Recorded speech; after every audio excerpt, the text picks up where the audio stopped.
Pero karon kuno mga kaigsuonan, ang mga sagrado nga mga kalihukan ug ang mga balaan nga mga kalihukan sa iglesia, sa simbahan, hinay-hinay, nasagulan na sa mga kalibutanon nga mga butang.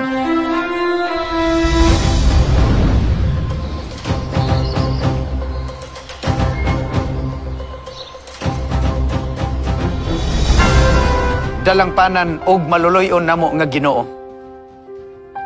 Ang imo nga trono anaas kay tas-an sa kalangitan. Nining gabhiuna o Dios, solimni kami nga nagaduol diha sa trono sa imong grasya. Una sa tanan, amo ikaw ang gipasalamatan. Amo ikaw gidaig. Amo ikaw gipasidunggan sa imong pagpakamaayo kanamo, sa walay hunong nga pagpakita, pagpadayag ug pagpabatyag sa imong gugma nganhi kanamo. Bisan sa makadaghan nga mga higayon, kami nahilayo gikan kanimo, napakyas sa mga pagtuman sa imong nga kabubuton. Pero, o Dios, sa imong atubangan, naghiusa kami sa pagpanugyan sa among kaugalingon, sa pag-ila nga kami makasasala, kami masalaypon, apan diha sa imong atubangan, ang saad sa imong pagpasaylo, buot namo nga dawaton Ginoo.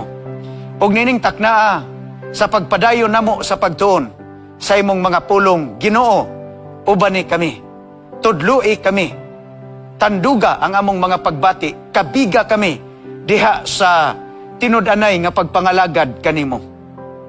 Ang mando sa balan nga espiritu among ikauban, ug ang mando sa balan nga espiritu maoy magatudlo kanamo, sultian kami sa mga minsayg mga pulong nga imong giandam alang sa imong mga katawhan karon. Ikaw magabisita sa among mga higala nga naa silang mga Pinoyanan. Bisitaha sila Ginoo, ubani usab sila ang ilang panimalay ug ang ilang nga pamilya sa among pagtuon karon sa imong mga pulong. Pasaylua kami sa among mga sala, dawata ang among paghangyo sa ngalan ni Kristo Jesus nga among personal nga manluluwas. Amen. Lain nga hutong sa sugilanon ang atong isgutan karon nga gabii. Usa ka sugilanon sa usa ka tawo, di nang iyang nga kinabuhi mga higala padulong nas pagkasalop. Ang iyang pagkabantugan nag-anam na og kahupas. Ang iyang mga kasinatian nga nailas mga tao nag-anam-anam na og kasalop. Nag-anam na og kasaop, nag-anam na og talikod sa kalibutan. Buot sa mga tao nga siya pulihan na, kay tigulang na siya, senior citizen na siya. Ato kining tukion, ato kining tunan mga higala. Mao nga, kung doon na kamoy mga Biblia, sa inyo nga mga panimalay, akong ikalipay nga inyo kining itakin, diha sa ato karon nga pagtuon, aron makumpara ninyo ang mga sugilanon ng mga teksto nga ato karon pagisgutan, o ato nga basahon, mga higalag, mga kaigsunan, kay importante kaayo, nga inyo gyud mismo mabasa diha sa balaan nga kasulatan ang mga puntog, mga pagtulunan nga atong pagahisgutan karon. Kini nga pulong, look, you are old. Naanis Biblia. Gisulti ni sa usa ka sulugon sa Ginoo, mga kaigsunan. Kung si kinsa man na siya, ato ning isgutan karon. Pero nasayod ko nga duna na kamoy idea kung si kinsa kini nga propeta, kung si kinsa kini siya nga maghuhukom. Kini siya nga sugilanon mga kaigsuonan, nagsugod nga hilabihan kanindot. Ang iya nga sugilanon hilabihan katahom. Apan niabot nga ning sangko siya, nining higayuna, diin ang mga tao mga kaigsuonan, buot na siya nga pulihan, o buot na siya nga ilisan diha sa iya nga pagka-propeta, pagkasulugon, ug pagkaminsahero sa Ginoo. Doon ay gitawag og the encounter of the waters or the meeting of the waters, mga kaigsuonan. Usa ni siya ka phenomenon diin duha ka dagko nga mga sapa nga nagtapad mga kaigsuonan. Pag-abot sa unahan, nag-abot sila. Ang usa, lubog ang tubig. Ang usa, tinaw og tubig. Pero matingala ka nga sa dihang nag-abot ni sila pag-abot didtos unahan. 6 ka kilometro, wala magsagol ang lubog ug ang tinaw nga tubig. Pero human sa 6 ka kilometro, didto na sila nagsagol. Hangtod nga niabot sila ngadtos usara nila nga padulngan. Pero katingalahan kaayo, nga in 6 kilometers, these 2 rivers who run side by side without mixing for at least 6 kilometers, wala magkasagol. Ang lubog sa Amazon River ug ang Negro River, mga kaigsuunan, ang lubog nga tubig ug ang tinaw nga tubig. Tingala, no? Wala magkasagol. 6 kilometers. Pero human sa 6 kilometers, of course, nagkasagol na sila. Ang explanation, mga kaigsuunan, tungod kay managkalahi og density ang tubig. Pero after 6 kilometers, nagsagol rapod ni sila. Well, mga higala, observe. Timan ini, that a similar phenomenon also occurs in the religious realm or in the church. Mga kaigsuunan, why? Because for time tends to merge religion with the secular world. Na ako, no? Nga ang mga pagtudlo nga binalaan, hinay-hinay siyang nasagulan sa mga pagtudlo nga naas kalibutan.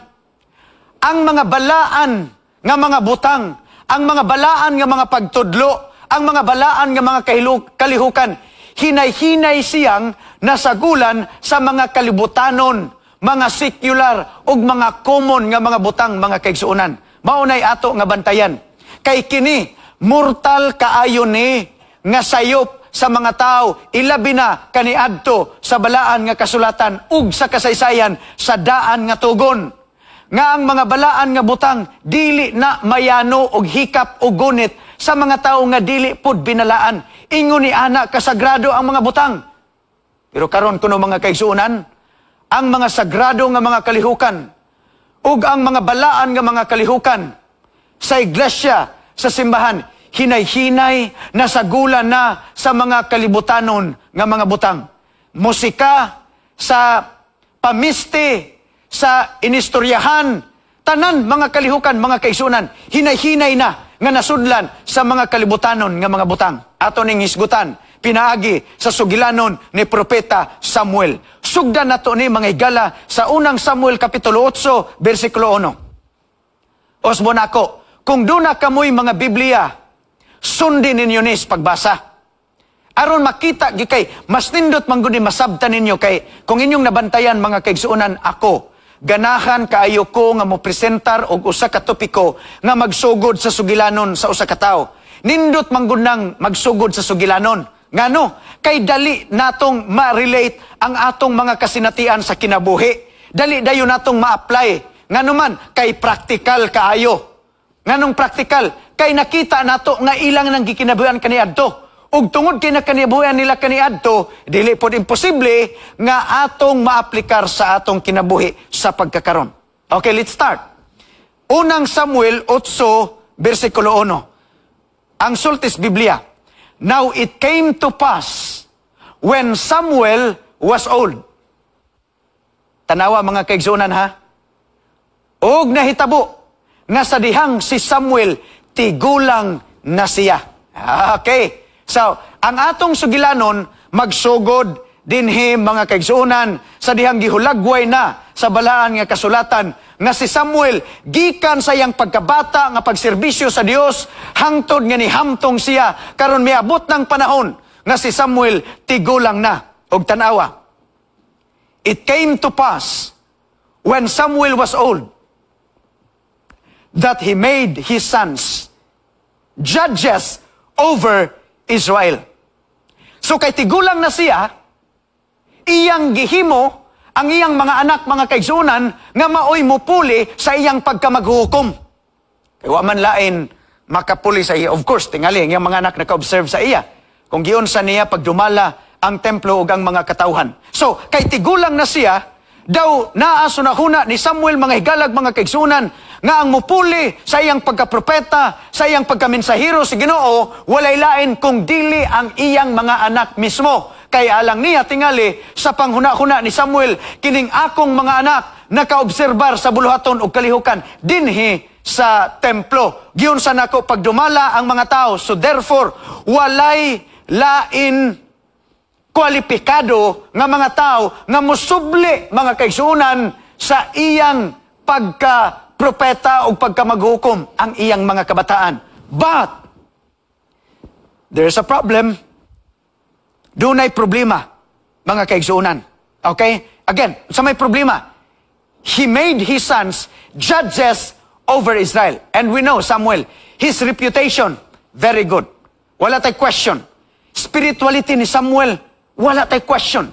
Maturity ni Samuel, mga kaigsuonan, wala tay question. In fact, over and over again, madunggan nato ang iyang kinabuhig sugilanon nga inspiration sa mga tao, mga kaigsuonan, tungod sa iyang pagkasuod kayo sa Ginoo, tungod sa iyang pagka-matinud-anon kayo sa Ginoo. Og sa dihang tigulang na siya, and when he made his sons judges over Israel, there's a problem. And the problem, mga kaigsuonan, versikulo 3 nagingon, but his sons did not walk in his ways. Maunay problema. Kay gusto niya ang iyang mga anak maoy mo puli sa iyang pagkamaghukom. Pero ang problema, mga kaigsuonan, ang iyang mga anak wala maglakat sumala sa dalan nga iyang gisubay. Ang iyang mga anak wala makasubay sa iyang pagkamatinud-anon. Ang iyang mga anak wala makasubay, mga kaigsuonan, sa iyang kaligdong diha sa espirituhanon nga kinabuhi ni Samuel. Wala makakopya, wala makasunod. Nga naman, tanawa, his sons did not walk in his ways. Unsa man di ay ang buluhaton sa iyang mga anak, pamatuod og pruiba nga kini wala magalakat sumala sa dalan og sa tunog nga gisubay sa ilang amahan. The Bible said, because the sons of Samuel turned aside after dishonest gain. Dili mga matinud-anon. They took bribes and perverted justice. This is how the Bible described the sons of Samuel. Di lang nato i-detalye, mga kaigsuonan. Basta kay ang laktod, ang sumada, ang iyang mga anak, dili sama kamatinud-anon sa iya. Ang iyang mga anak, dili sama kalig-on og espiritual nga kinabuhi. Ang iyang mga anak, dili sama kahugot og relasyon ngadto sa Ginoo. Nganuman, wala magsubay, sumala sa gisubay nga dalan sa ilang amahan. Okay? That's the story. Next, unsa may nahitabo? Samuel was old. He made his sons over Israel, and his sons did not walk in his ways. Unsa may nahitabo? Verse 4, mga kaigsuonan. Tanaway niyong Biblia. And this is how the Bible describes the situation. Then all the elders of Israel, in short, the leaders of Israel, gathered together and came to Samuel and said to him, tanawa, ang gisultis mga tao, look, you are old. Sakit baya ni, mga kaigsuonan nga pulong, no? Kay kanang bisag tinuod. Tinuod yun nga may edad na ta, pero kung ingnon ta nga tigulang ba ita, ma-offend baya ta. Oh, kay kana bitong butang nga kanang klaro na kaayo, unya isulti pag yun sa imo. Offensive. Offensive na siya. Pwede raman ta ingnon nga, idara na ta, senior citizen na, pero kanang ingnon ka nga, tigulang na kanang bulgi kay nga pagkasulti ba? Tanawa, Samuel, you are old, tigulang na ka. Medyo offensive kang Samuel, mga kaigsunan, pero that's the reality. Kay tinuod man tigulang na siya. Kaya ang previous verse bitaw, nagsulti, when Samuel was old, he made his sons judges over Israel. Siya mismo, nakita na, nga tigulang na siya, luya na siya.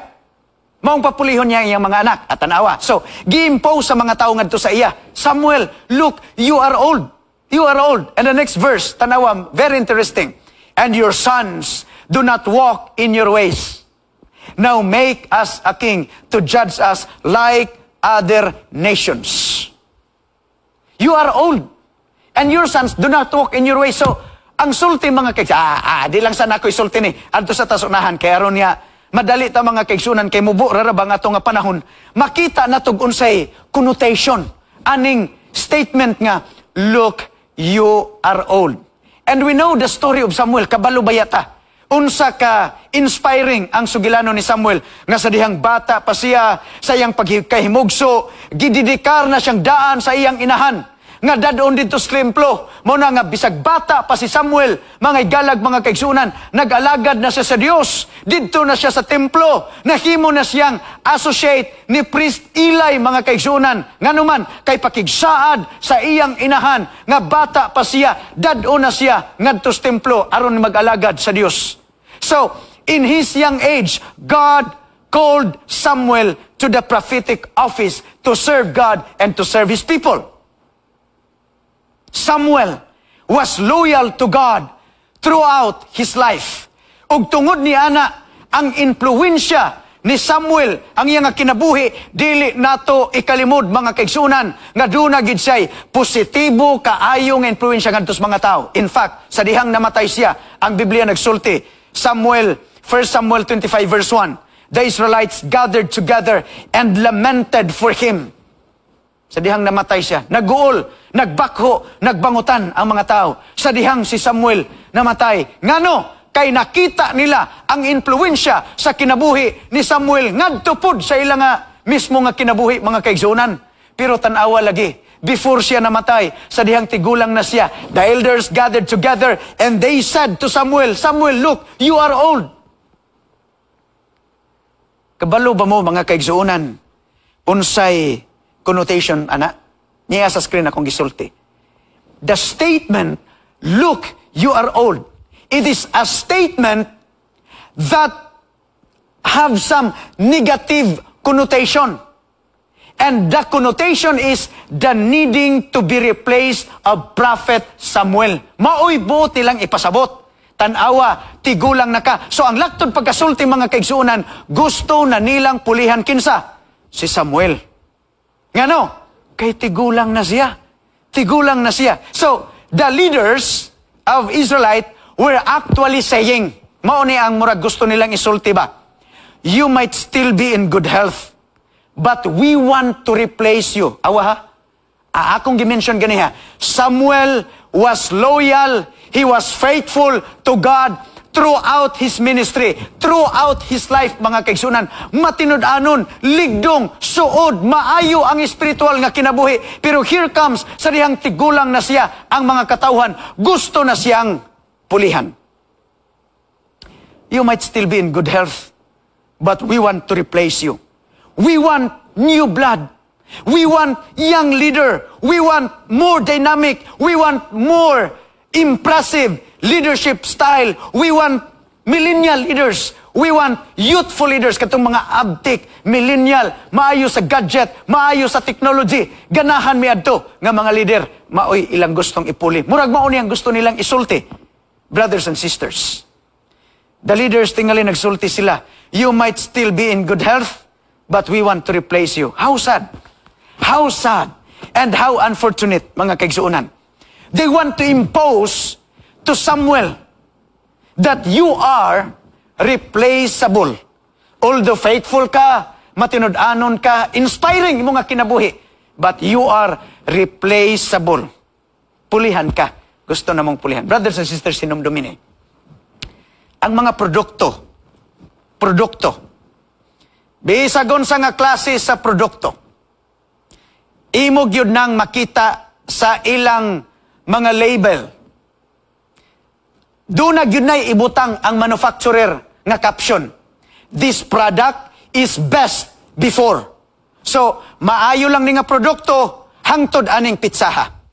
Naapoy mga produkto, mga kaigsunan nga caption, use by, i-consume ni, gamitan ni, hangtod ra aning pitsaha. Kay kung mulapas na, mga kaigsunan, dili na sama ni anak kanindot ang iyang quality.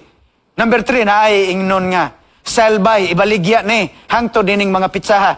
Naapoy mga produkto nga nakasulat, expires on. Ma-expire ning produkto ha, hangtod aning pitsaha. Ma-expire ni siya, hangtod aning tuiga ba, or bulana. Kay kung imo nang gamiton, ang tambal nga expired na, dili na na-effective. Posible, madaot pa ka. produkto, expire na, dilata, expire na, imo gihapong gikaon, magsakit imo nga tiyan, magka-diarrhea ka, daot ka, laktod pagkasulti, walay produkto nga mulungtad ug dugay mga kaigsunan, kasagaran sa mga produkto, do nagyoy expiration date. And this is the same exactly with human beings. Because we, as human beings, also have an expiration date, timan ini. Kita, nga mga tao, mga higalag, mga kaigsunan, timan ininyo ni, do na pudtay expiration date. Ang atong kinabuhi, dunay expiration date. Ang atong edad, mga higala, dunay expiration date. Kay dili magpabilin ka, nga prisko ug labas kanunay ang imo nga kinabuhi. Muabot yun ang higayon, diin, mutigulang ta, mupadong sa pagkasalop ang ato nga kinabuhi dinhi sa yuta. Ang pasabot nako, kung sikat ka sa pagkakaroon, mga higala, timan ini, dili sa tanan panahon, sikat ka. Kung inilakas mga tao, hinumdumini, nga dili sa tanan panahon, ilado ka sa mga tao. Presidente ka, naglingkod ka sa usa ka posisyon karon, timan ini, dili sa tanan nga panahon, maglingkod ka sa sama nga posisyon, kay moabot ang higayon, nga dunag gitaw nga mupuli sa imo diha nga posisyon. Walay butang nga permanente sa yuta, mga kaigsuonan.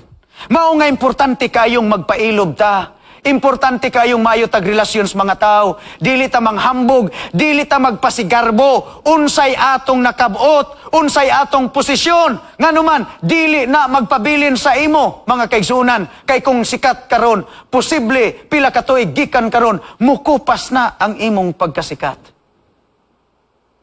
We human beings, we have expiration date. Labay ta nining yuta. Mutalikod ta dinhi sa yuta.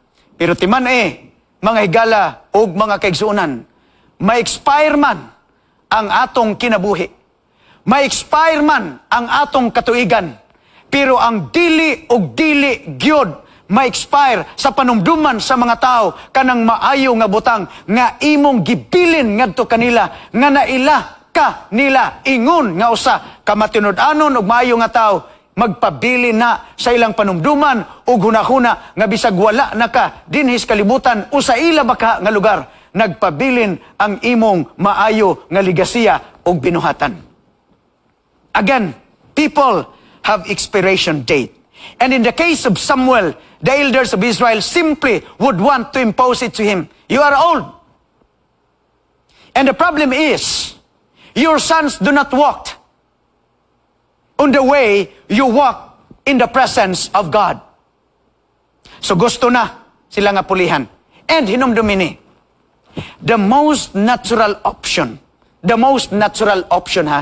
ang pinakaduol o pinakaposible gyud nga option sa mga tao mao nga ang mupuli, ang musunod, mao gyud ang iyang mga anak.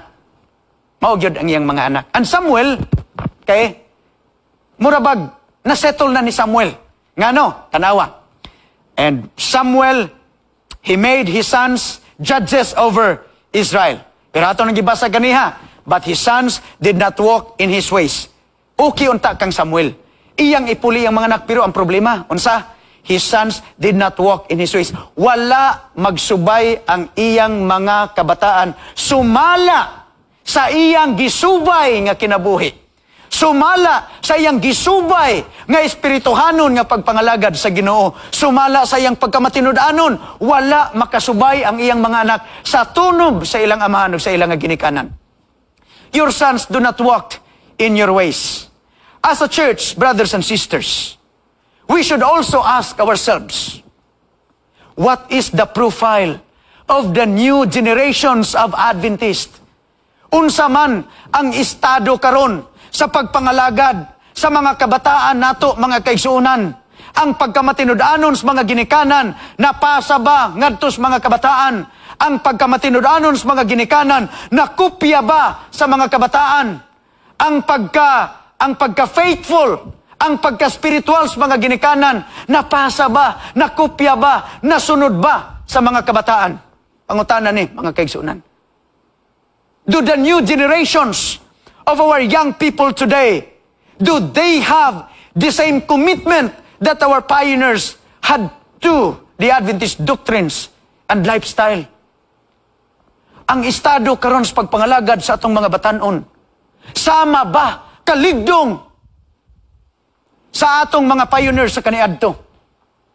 Ang ilang pagpanulti, sama ba kaligdong sa mga ginikanan? Ang ilang mga pamiste, ang ilang mga binuhatan, ang ilang commitment, ang ilang relasyon, ilang pagpangalagad sa Ginoo? Nakopya ba? Nasunod ba? Nagpabilin ba ang pagkamatinud-anon sa mga ginikanan ngadto sa sunod nga mga generations? Or do we have to admit, like Samuel, that our children do not walk in our ways? Or sa lain nga bahin, mga higalag, mga kaigsuunan, dawaton na balang yun nato ng atong mga kabataan, sama sa mga anak ni Samuel, wala pud magsubay sa mga ginasubay nga dalan sa atong mga ginikanan. Ato na balang pud dawaton, mga higala, nga ang atong mga henerasyon sa kabataan sa pagkakaroon, wala makasubay sa tunob sa pagkamatinud-anon sa atong mga ginikanan. Kay kung atong maobserbar, diha sa balay, ginapamemorize natog mga memory verses, ginapabasa sa Bible, ginaworshipan, gabi, buntag, ginadala sa Sabbath school, ginadala padulong sa pagsimba, apan sa dihang, mibiya sa poder sa mga ginikanan, pag-abot ngadto sa mga kolehiyo, sa eskwelahan, sa gawas, kasagaran, makita nato nga daghan sa atong mga kabataan ang mibiya sa pag-alagad ug sa pakigsaad sa pagpangalagad sa ilang mga ginikanan. Daghan sa mga kabataan nga sa ilang pagtalikod gikan sa poder sa ilang mga ginikanan, wala na makasubay sa pagtuo sa ilang mga ginikanan. Wala na makasubay sa pagpangalagad sa ilang mga ginikanan. Your sons do not walk in the way you walked in the Lord. So do we have to admit, brothers and sisters, that like Samuel, our children do not walk also in our ways. While ako, kabalo, nasayod ko mga kaigsunan, nga kita diha sa atong panimalay, naningkamot gid bayata, nga ato gyud matudlo sa insakto ang pagpangalagad, mabansay sa insakto ang atong mga kabataan, ma-instill sa ilang hunahuna ang kaimportante sa pagpangalagad, sa pagsimba. Pero unsaon man nato lagi, nga inig-abot didto sa kalibutan. Doon naman tayo gitawag nga ang mga kalihukan sa kalibutan mihinay-hinay man og sagol sa kalibutan nga binalaan. And here comes the elders of Israel. Because your sons cannot be the successor of being a prophet because they do not walk on the way that you walk. So di sila pwede. Kaya dili sila matinudanon sama sa imo. Dili sila sama kaligdong sama sa imo. So, tanawa, ang suggestion sa mga tao, mga kaigsunan, now therefore, because your sons did not walk in your ways, now make us a king to judge us like all other nations. Tanawa, take note mga kaigsunan, make us a king to judge us. Duhana ka statement of phrase atong tun-an ron sa unahan. Make us a king. Now make us a king to judge us. Katapusan nga phrase mga kaigsunan, like all nations. Pasabot, ilang gikopya sa palibot. Ilang gikopya sa gawas. Okay? Mao ni ilang himong gibasihan. Ato ning himuon. Ato ning i-impose, ato ning i-apply sa dinhi sa atong nasod sa Israel. Just like all the nations, they have kings. They have monarchy. Ato nang kopyahon dinhi sa ato nga nasod. So, make us a king to judge us like all the nations. And so, these people said to him, look, you are old, and your sons do not walk in your ways. Now make us a king to judge us like all the nations. Ngadto sa gawas. Doon ay tulok hinungdan mga kaigsunan ng mga higala. Nga kining mga tawhana nagdemand og hari. Tulo ka mga hinungdan. Nga kining mga tawhana nagdemand og hari. Number 1, because Samuel is old. Muna una, hinungdan. Tagay mig hari kay wala naman may judge, wala na may prophet. Anya mong anak di man pwede. So, tagay na lang may og kanang hari. Samuel is old. Number 2, Samuel's son do not walk in his ways. Pwede ra unta, naimupuli nga pagka-propeta, naimupuli nga pagka-judge, pero kay saon man ang imong mga anak, dili man sama nimo kaligdom. Imong mga anak, dili man sama nimo ka matinudanon. So, dili sila pwede niini nga prophetic office. Nalimot ng mga tawhana, mga kaigsunan, nga ang prophetic office kabubuto na og mando nas Ginoo. Sila na mag-impose sa ilang kaugalingon. And number 3 reason, mga kaigsunan, is they need a king to judge them like all the nations. Okay? They need a king to judge them like all the nations. So, mauni, you are old. And like all nations, give us a king. Mga kaigsunan, we are coming to kanabang the practical application of what we have studied in that area of the life of Samuel. Tanawa ha, akong balikan ang pulong nga gigamit nila. Like all nations. Tanawa, usbon ako, give us a king to judge us like all other nations. So, naka-observe sila sa gawas. Nakakopya sila sa gawas. Nakanotisya sila sa gawas nga mauni ang paagi sa ilang pang gobyerno. And you know what, mga kaigsunan? The reason why these people don't have a king, it's because God is their king.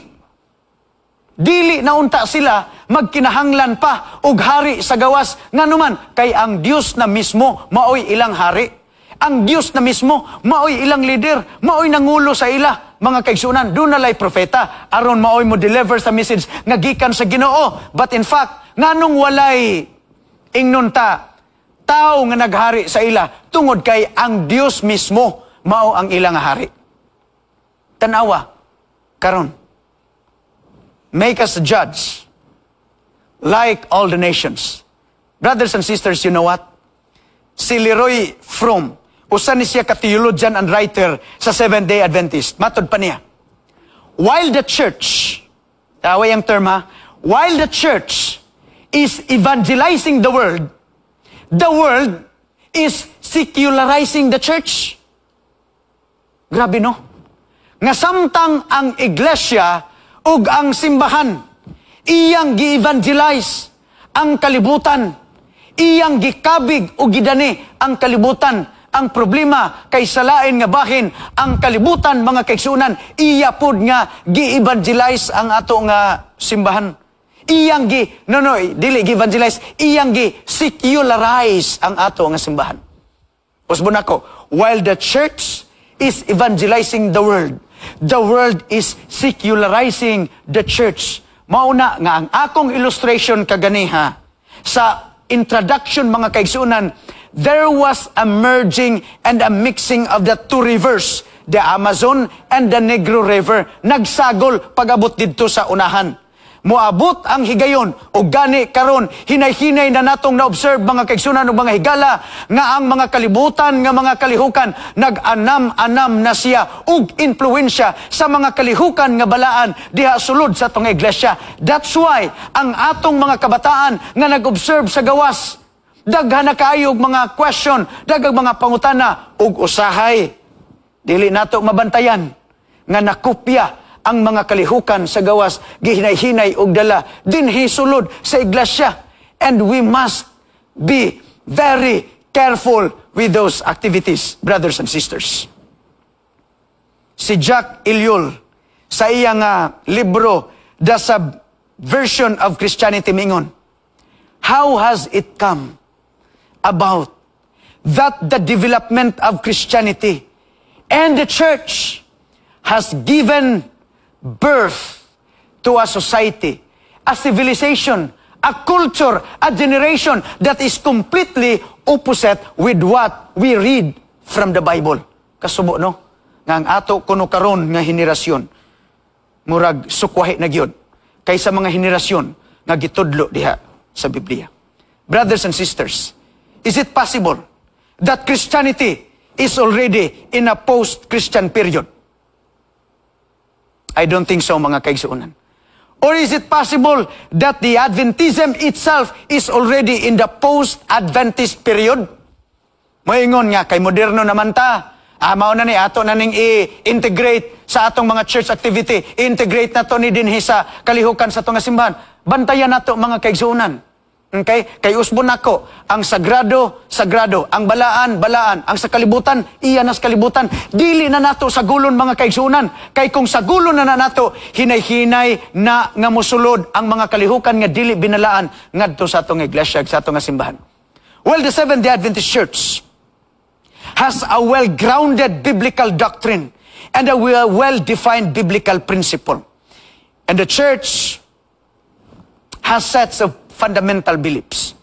The problem, brothers and sisters, is not with the doctrine. And the problem is not with the principle.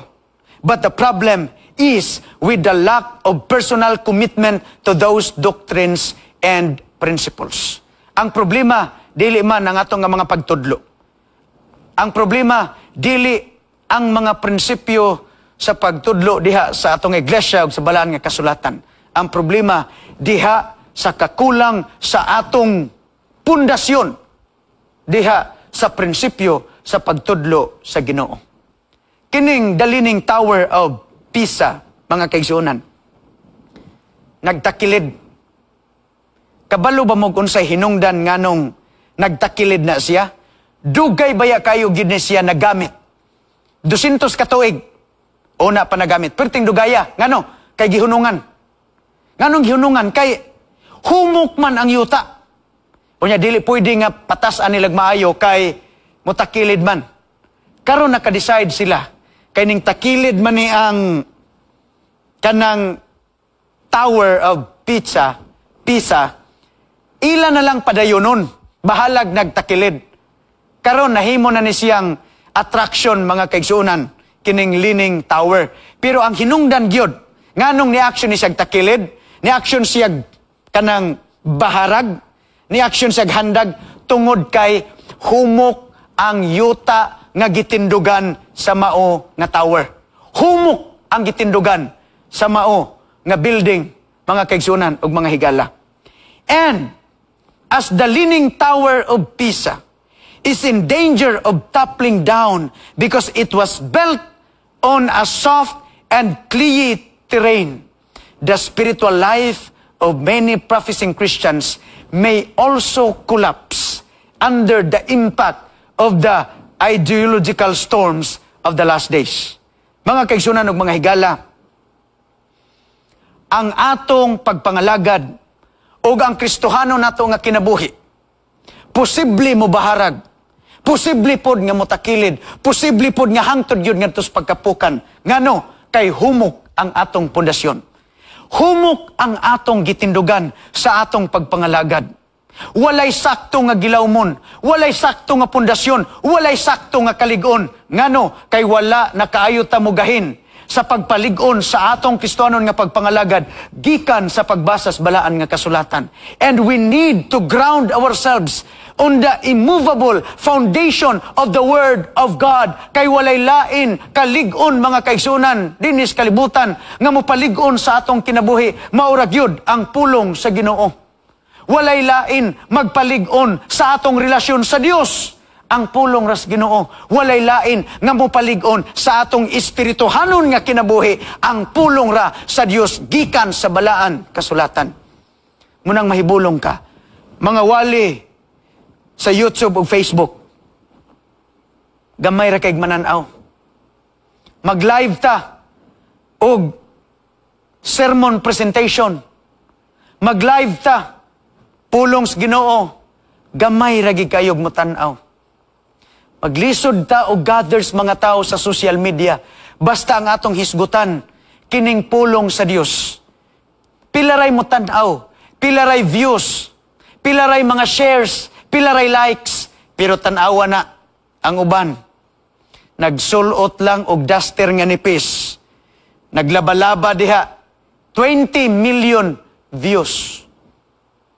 Naghugas-hugas lang sa sakyanan. Nagsulob og nipis nga duster. Daghan kayo og views. Million og views. Kana nagsulti mga kaigsunan og mga higala. Nga ang influensyas mga tao karon ilabinas atong mga batanon naa sa kalingawan inay ngadto sa pulong sa Dios. Mauna nga pag-abot sa sirkumstansyas kinabuhi huyang ngano kay kulang og pundasyon gikan sa balaan nga kasulatan. Walay lain nga kahimsog nga mohatag sa ato ang Biblia ra mga kaigsunan. Ang pulong ras Ginoo mao na nga atong dawaton kanunay. Pamalandungan ang pulong sa Dios aron malig-on ta, mamahimsog ta sa espirituhanon nato nga pagkinabuhi dinhi sa kalibutan. Ang Biblia nagsulti, Isaiah kapitulo 40 bersikulo 8, the grass withers, the flower fades, but the word of God stands forever.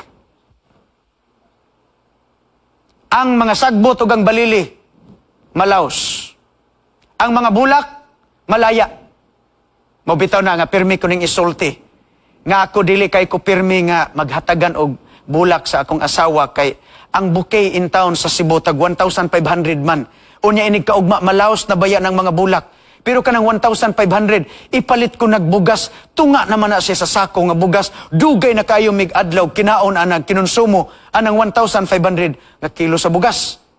Nga naman, ang mga balili, malaos, ang mga bulak, malaya, pero ang pulong sa Dios, magpabilin gina siya sa walay katapusan. Ang punto mga kaigsunan ug mga higala, kung gusto ka nga musugakod, diyas pagpangalagad sa Ginoo, lig-una ang imong kinabuhi, pinagi sa pulong sa Dios. Kung gusto ka nga musugakod, bisan pas daghan nga mga pagsulay sa kalibutan, lig-una ang imong kinabuhi sa pulong sa Dios, gikan sa balaan nga kasulatan. Pamalandungi na sa matag adlaw o gabi, aron nga pinaagi diha, mulig-on ang imong pundasyon sa imong relasyon ngadto sa Dios. Because God's Word is our only sure foundation. And have time to read it day and night, because by so doing, you are making yourselves close to the presence of our Savior, Jesus Christ. Diha rata masuod sa Ginoo. Diha rata makadawat sa mga pagmando, pagmaymay, pagtambag sa Ginoo. O diha rata magiyahan sa insakto nga dalan nga dili ta mawala mga kaigsuunan gikan sa presensya sa Dios. Nganuman kay ang Biblia wa gyud na magkulang sa mga pagtudlog prinsipyo nga atong gikinahanglan aron matulid ning atong dalan dinhi sa kalibutan. Mahimong magmalinaw ng atong kinabuhi kung busog ta kanunay sa pulong sa Dios. Unsa may ato nga mga kasinatian, daghan tag mga pag-antos, daghan tag problema, daghan tag mga gibugaton, pero pinaagis Biblia pinagi sa pulong sa Dios mga kaigsunan, makabaton tag kaligon. Makabaton tag kalinaw. Makabaton tag direksyon atong padulngan, makabaton tag tinuod nga katuyuan sa atong kinabuhi, sa dihang atong pamalandungan kanunay ang pulong sa Ginoo. Nganuman kay diha siya makigsultis ato. Pinaagi siyang mga pulong.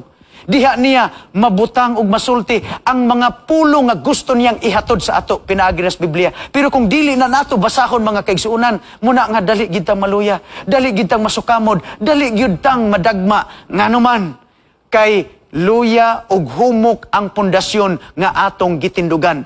Ug ang pagpalig-on ini pinaagi ra gyud sa pagpamalandong kanunay sa pulong sa ato nga Dios. Ang pagpamalandong kanunay sa mga tambag sa Ginoo pinaagis balaan nga kasulatan. Ang tambag karon nga gabi, busgon nato ang atong kaugalingon. Himsugon ang atong kaugalingon. Punon ang atong hunahunag kasing-kasing sa mga balaan nga pulong ug saad sa atong Dios. Magampo ta. Makagagahom nga Ginoo. Daghang salamat sa mga pagtambag nga imong gihatod namo karon nga gabi.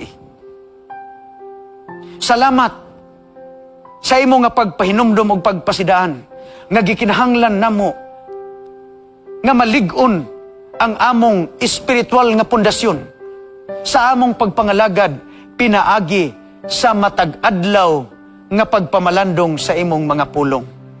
Ginoo, sa kasako sa among pagpanginabuhi, sa kabisi sa among pagpaningkamot, Ginoo, giyahimi, tudluimi sa paggahin ug mga oras alang sa pagtuon ug sa pagbasa sa imong mga pulong. Ginoo, ang among mga higala karon nga naa sa ilang panimalay, doon na sila'y tagsa-tagsa ka mga kasinatian sa ilang nga kinabuhi. Hupaya sila, liguna sila, bisitaha sila, ubani sila, Ginoo. Ug tubaga ang mga hangyo sa ilang mga kasing-kasing ug ang mga handom sa tagsa-tagsa nila ka mga kinabuhi. Gilauman namo kining maangkon tungod lamang sa matamis nga ngalan ni Kristo Jesus nga among Dios ug personal nga manluluwas. Amen. Daghang salamat mga kaigsunan sa inyong pagpaminaw ug sa inyong pagsunod sa ato nga topiko karon nga gabi. Ang Dios magauban ug magapanalangin kanatong tanan.